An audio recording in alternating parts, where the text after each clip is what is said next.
Bonjour à toutes et à tous et bienvenue à cette conférence de presse avec l'ambassadeur Jürg Lauber, le président du Conseil des droits de l'homme pour cette année 2025. Ambassador Lauber will brief you on the upcoming 59 regular session of the Human Rights Council that will begin on Monday, 16th of June at 10 a.m. in room 20 at the Palais des Nations. Without further ado, I'll let Ambassador Lauber make brief opening remarks before taking your questions. Ambassador? Thank you much, Pascal. Good afternoon, everybody. Thank you for being here. I know lots of things, as usual, are happening in international Geneva at the same time. Thank you for sparing some minutes for human rights and the Human Rights Council.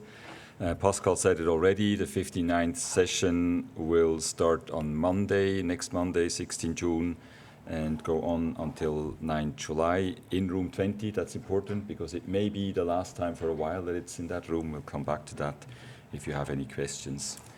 Colleagues, over the course of almost 4 weeks, the Council in this session will address a wide range of thematic and country-specific human rights concerns as it engages in more than 30 dialogues, 5 panel discussions, and the presentation of over 70 reports by UN officials, experts, special rapporteurs, investigators, and other mechanisms. As you may already know, due to the liquidity issues at the United Nations, that is, the gap between the budget that was adopted by member states and the funds that are actually available to the organization, due to these concerns, to these issues, the Council has to reduce its meeting time by at least 10% below what was originally planned based on the 2025 budget of the UN. So as a consequence of that, last week the Council approved a package of temporary cost-saving measures, which will translate in technical adjustments to the way we work in order to achieve this reduction. It is envisaged that these adjustments will reduce our session by 2.5 days, allowing us to finish not on Friday, but on Wednesday, 9 July already. Let me underline, however, that the mandated activities planned for the 59th session remain as scheduled, and the substance of the session is unchanged. However, we did make cuts in the speaking time during several segments of the session to get to this minus 10%, and I very much regret this, as I believe that the debate in the Council, the debate between members, member states and other stakeholders is one of the essential instruments of the Human Rights Council. Now back to the program of the session. The session will begin with the annual report of the High Commissioner for Human Rights, Volker Türk. He will provide an overview of the global human rights situation, and the Council's interactive dialogue on this report will take place on the day after, on Tuesday. During the course of the session, the Council will also receive updates on situations in Afghanistan, Sudan, Eritrea, Syria, Myanmar, Belarus, Burundi, Venezuela and Nicaragua, and others still. The new accountability mechanism for the Eastern Democratic Republic of Congo that was established at the special session in February will brief the Council for the first time. The Commission of Inquiry on the Occupied Palestinian Territory and Israel will present its latest report on 17 June, and the Special Rapporteur on the situation of human rights in the Palestinian territories occupied since 1967 will present her report to the Council on the 3rd of July. On Ukraine, the Special Rapporteur on extrajudicial, summary or arbitrary executions will report on 18 June about his mission there. Moreover, on 3rd of July, the High Commissioner will present the report of his office on cooperation with and assistance to Ukraine in the field of human rights, as well as the interim report of the Secretary General on the situation in occupied Crimea. The 59th session will also spotlight human rights in the digital age, including the use of artificial intelligence by corporations. We will have reports by the Working Group on Business and Human Rights and by the High Commissioner's Office, and the impact of digital technologies on freedom of expression and elections.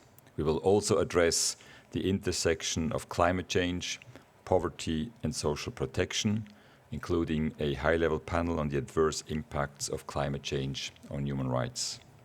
Throughout the session, the Council will also discuss gender equality, the rights of indigenous peoples, freedom of assembly, and the prevention of violence and discrimination, including in contexts of conflict and displacement, among other crucial matters.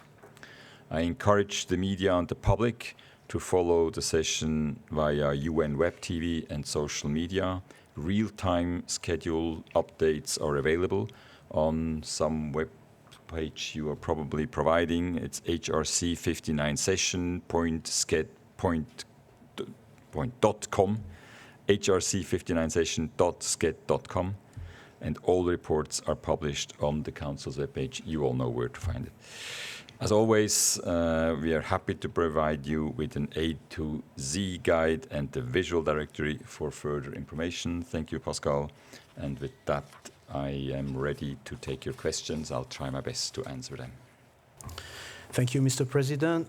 We have a question from Christophe Vogue, Agence France-Presse, s'il vous plaît. Merci. Thank you, Mr. Ambassador, for organizing this. On the savings, so you were talking about 10%. Can you give us a figure on how much it is in a number? And how much, just to remind us how much the budget is. So if I understand correctly, was the main savings on translation, things like that, security? Where did you find wiggle room, if there was any? Thank you much. The Council doesn't have a separate defined budget. You know, we have two streams of support. One is from conference services, UN Geneva, for our meetings, just what you mentioned, the lights in the room, the sound system, security, interpreters, etc. And the other stream is from the High Commissioner's Office for the implementation of the mandate. So the support to the special mandate holders, travel of special mandate holders, of the investigative mechanisms, the report writing, editing, and so on. So at this point, we had to face the conference services side. On the second side, we are not sure yet exactly what we have to face. The amount is relatively small. If I'm from the top of my head, it's about 250,000 Swiss francs, something like that. We found the savings or did the savings cuttings, as I said, the lengths of speaking times, the lengths of dialogues, primarily in that area, savings were made. D'autres questions dans la salle?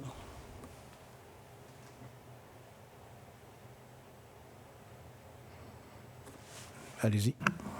I had a second question, this time on the United States. There has been the governor of California, for example, accused the president of the United States of authoritarianism, I think, as said. Is there anything planned in the session to talk about the way the American administration is behaving?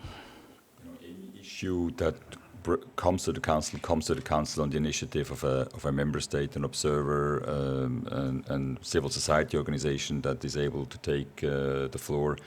I don't have any specific information on that. Thank you. We'll take one question online from Olivia Le Poitvin, Reuters. Olivia, please. Hi there. Thank you for this briefing. I just would like to understand to what extent you're concerned. You kind of mentioned that it was regrettable having to reduce, debate times due to limits on speaking times. I mean, how concerned are you by the impact, these budget cuts might have on the ability for the Human Rights Council to have these, complex and sometimes controversial discussions that do require time in order to produce good results. And just secondly, you mentioned about Room 20. You said you would get to it later about not being able to use it for much longer. What did you mean then? Could you give some details? Thank you. Yeah, thank you so much for these questions. On the first one, I am concerned. I believe we now have reached a level where we need to take different approaches. We may have to do further cuts. We know that the resources will probably be cut in the future, and we need to have a different approach. We cannot just cut speaking times, meeting times, because you probably heard me when I came into this office. I said one of the priorities I would pursue is to regain space for diplomacy, and diplomacy is about meeting, talking to each other, listening to each other, exchanging arguments. This does, of course, not only happen in the formal meetings that we had now to restrict time a little. It also happens when people are here in Geneva. They meet around the council meetings in the corridors. But I am concerned. I'm convinced we need to find other ways of addressing the resource issue. On Room 20, the answer is simple. The renovation of the Palais des Nations is entering its last phase, and the last phase is around the building where Room 20 is also located. So that part of the Palais will be closed according to latest information as from this summer. And we will have to go to the assembly hall, the big meeting room in the old, already renovated part of the Palais for the last session of this year, and probably for the next 1 to 2 years. I think the council will meet there, and nothing worse than that. I personally just very much like Room 20, but that's a personal thing. Thank you. We have a question from Paula Dupras-Dobias, Geneva Solution Online. Paula, you have the floor. Yes, thanks for taking my question. Can you hear me? Yeah, okay. So I just wanted to know, you mentioned the budget issues.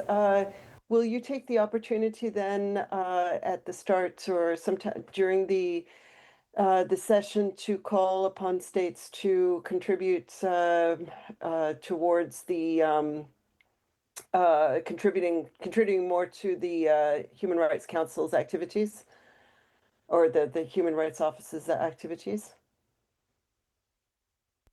The president's role is not to make big declarations at the beginning of the meetings. I assume the High Commissioner will speak on that issue. But I do, of course, insist in my contacts with delegations, with my fellow ambassadors here, and the importance of the human rights pillar. And actually, I'm not the only one. Also, the ambassadors here in Geneva in general.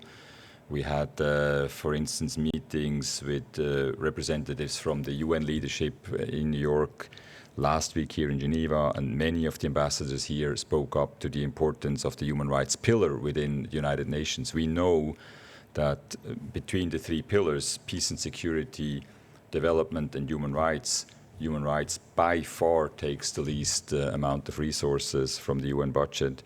And now that the system as a whole needs to look at resource going down of resources, we really appeal to the UN, to the member states, not to diminish the human rights pillar further, but really recognize, as I said in the beginning, recognize the importance of human rights. Thank you. We have another question from Geneva Solution, this time from Michel Langrand online. Michel? Hi, thank you. Thank you for taking my question. Apologies if this was already addressed. I was not at the beginning. But just you mentioned that there should be a new approach, Ambassador, regarding the constrained, the reduced resources. What do you mean by this? Would this include, for example, merging resolutions or, for example, mandates of special rapporteurs? Would this be something that you would suggest states considering? Thank you. I think you're exactly what you're mentioning are some of the options we are looking at. The council, to a certain extent, is a victim of its success. Since the beginning of the council 20 years ago, the number of mandates, the number of mechanisms has very much increased. Sessions have become longer, not because we want to be in session as long as we can and because we like a big number of mandates, but it's a reflection of the human rights situation around the world. But we have to recognize that resources are limited, capacity also to absorb all the work that comes out of the council is not limitless. So we need to, I think, collectively, the member states, other stakeholders, we need to look again at how we fulfill the mandate, how we can do maybe in a more focused way, taking on the one hand,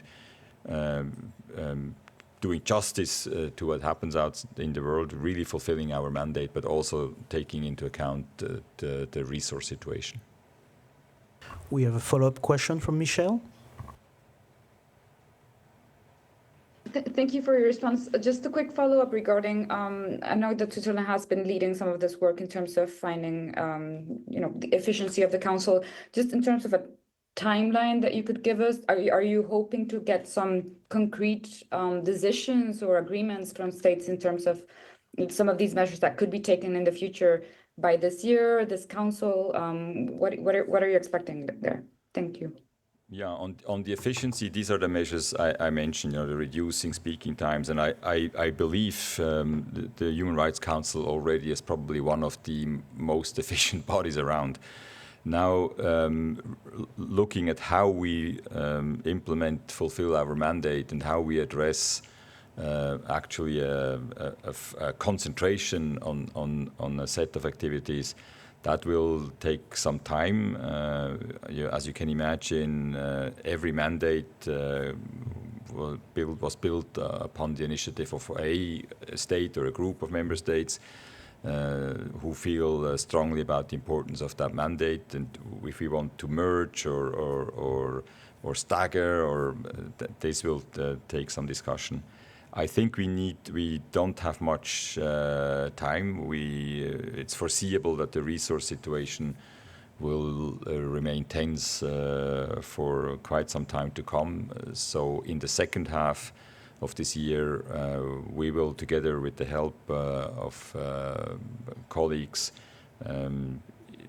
speed up the discussion, look for solutions, start the debate among members and others on how we can address this.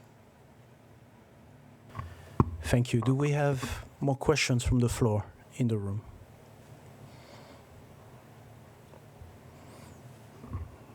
Any questions from journalists online? Okay. Ambassador, if you have any closing remarks that you would like to deliver? No, just give me the opportunity again. Thank you, members of the media, for your interest, also for following the session. It's important. Your work, I said it, I think before, your work is really important because one of the biggest instruments, tools that the Council has is to draw public interest, to bring situations of human rights violations or new socioeconomic developments with an impact on human rights to the public knowledge. And we can't do this without the work of the media, so I want to thank all of you for the important work you're doing.